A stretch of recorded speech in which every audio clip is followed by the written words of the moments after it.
Somebody asked about obstacles on YouTube or Patreon or something. I guess YouTube. And said, Brett, will you do a video about obstacles and how to get around them and what you do with them and why trainers use obstacles? And no, I won't. I'll talk about it, but I'm not going to go set up a whole bunch of obstacles and show how to get around obstacles. And it's not because I'm a jerk. It's because I don't have a whole bunch of obstacles and I don't really use obstacles, and that would just be a ton of work to do when I can just sit here and explain it to you instead. So what's the point of obstacles? Let's start with that. What's the point of obstacles? And some trainers do use obstacles, and that's fine. So what's the point of them? Well, the point of them is to stimulate your horse in one shape or another, or one way or another. You can lope circles indefinitely, and at some point, like you're just loping circles. You can't teach your horse anymore about loping a circle. You see a ton of flat tack horses that are just frustrated and hate their life because they've been loping a 20-meter circle for the last 4.5 years, and that's all they do over and over. And that's why a lot of those flat tack horses get so ignorant. And so some trainers throw in a bunch of obstacles. The reason to throw in obstacles is if you've got a small place or don't have access to cattle or don't have access to any other stimulus. And so you throw in obstacles. And there's nothing wrong with that. Whether go over a little bridge or side pass over a log and actually some of these trainers get like pretty creative with some of the obstacles. I saw one where it's a teeter-totter and they walk up it, and then like that's pretty cool to get a horse to actually do that.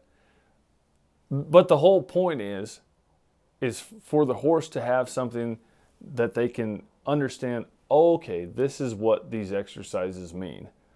This is what the side pass is for. This is what the lead change is for. This is what the this is for. The that is for. The other thing. Otherwise, you're just drilling, and then you're like a 9th grade Chinese student that just focuses on just the math, and they just burn out. And so that's why trainers use obstacles. It's just for something to stimulate the horse when they don't have anything else to stimulate them with. So where I'm at, we don't need obstacles because we've got cattle. We can work cattle, we can work the flag, I can rope off of them. You can look at a map, find Fallon, Nevada, and find Lovelock, Nevada. Look at that map. In theory, I don't have a horse that could do this, but in theory, I could leave my round pen in Fallon, Nevada, and trot all the way to Lovelock, Nevada, and never hit a fence. That's like, I don't know how many millions of acres of desert there is to just go outside and go do things. And so that's all the stimulus they need.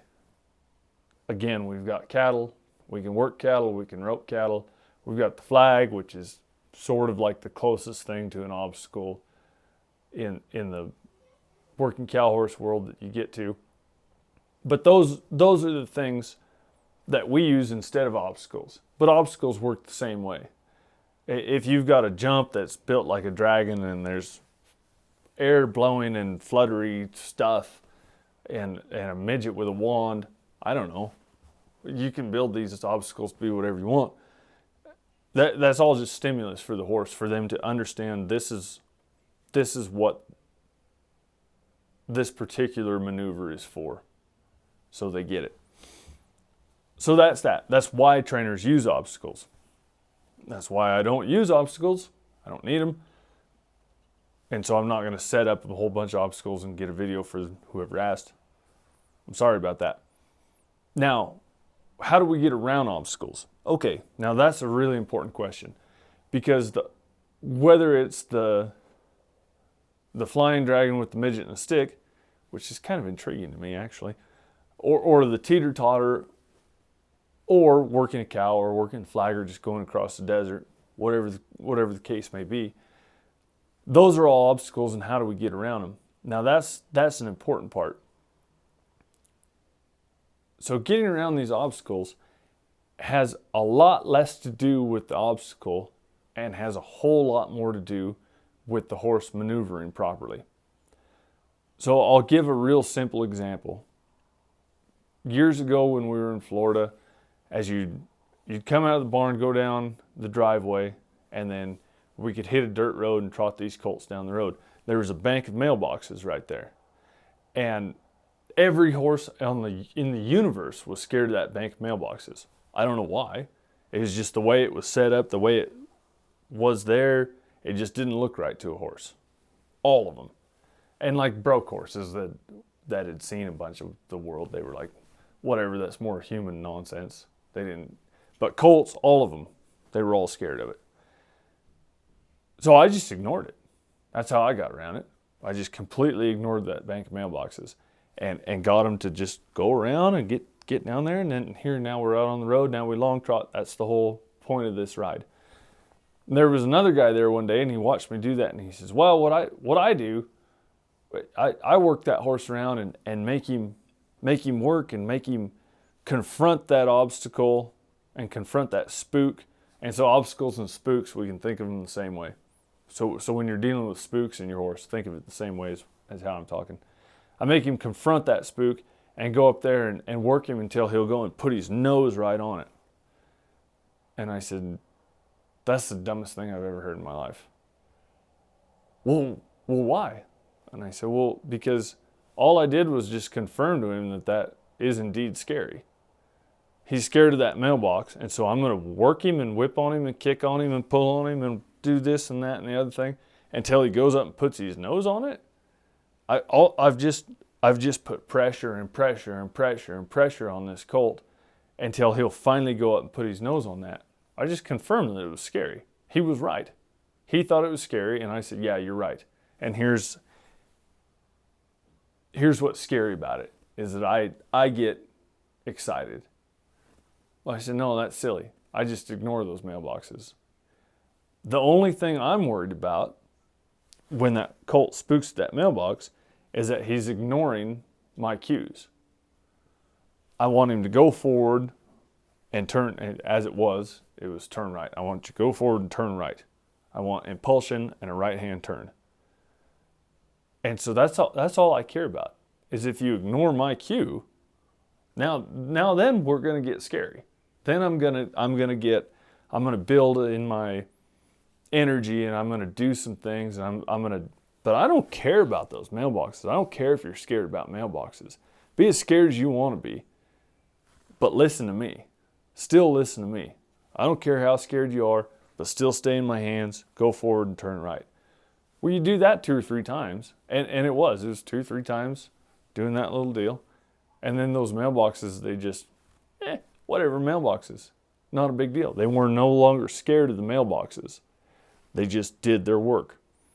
So when you come to any other kind of spook, or in this case that we're talking about an obstacle, I don't care if they don't like the obstacle. That's not a big deal to me. Because you have a right. A horse has just as much of a right to be afraid as I do. That's pretty unalienable. No, you're not allowed to be scared of the dark. Well, I am. I can't help it. That's an unalienable right. You're allowed to be scared, but you still have to do your work. So with that horse, with that obstacle, if he doesn't like that obstacle, I don't care. That's not a big deal. I don't mind that you don't want to engage the obstacle. What I do mind is that you refuse me. So if that obstacle is going over a bridge, I don't care if you don't want to go over a bridge. I do care that you refuse to have impulsion. So I'll go over here and I'll create a whole bunch of impulsion. Come back to the bridge. You still don't want to go over the bridge? We're dealing with a lack of impulsion. Cool. We'll come over here and we'll deal with our impulsion. I don't care at all that you're scared of the obstacle. I care that you ignore me. So as long as that horse doesn't ignore me, I don't care what's going on. I don't actually care if I ever get over the obstacle, but you will. Once you show that horse that, hey, we don't care about this, just don't ignore me. Just listen to me. Then they start building confidence in themselves, and they start building confidence in you as a rider and leading them through life and so on and so forth. But what's really important is that they don't ignore your cues. There's something else going on with that I was thinking about with obstacles. Ben, I don't remember what they were. But some obstacles are dumb. Like some obstacles don't translate. They don't make any sense. I guess it's back to that. Just because I can get him to go over this obstacle at the house, this bridge, say for instance, I can get him to go over this little pretend bridge at the house. And he's just a champion at the bridge obstacle. Well, that doesn't mean on a trail ride when I come to a real bridge that horse is going to relate those two things. Oh, this is just like the fake bridge at home. He's not going to translate that. That doesn't mean anything to the horse. It's not the same.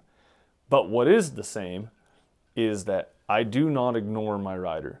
I do not ignore my cues. I do not ignore my rider asking for impulsion, my rider asking for left and right, this and that. Those are the things that are pure and that do stay with the horse. If you teach those things, then when you get to the real life situation where there's an actual bridge crossing an actual creek and you actually have to get over there to do whatever you're doing over there, go to a kegger, I hope, then your horse will go. But if you focus on obstacles for obstacles' sakes, it's not going to do anything. If you focus on obstacles for the ability for your horse to say, no, I don't like that, and then for you to teach your horse to say, to understand that, no, whatever's scary, don't worry about what's scary. Only worry about what I want you to do. Then the obstacles are a good tool. So there's my obstacle talk.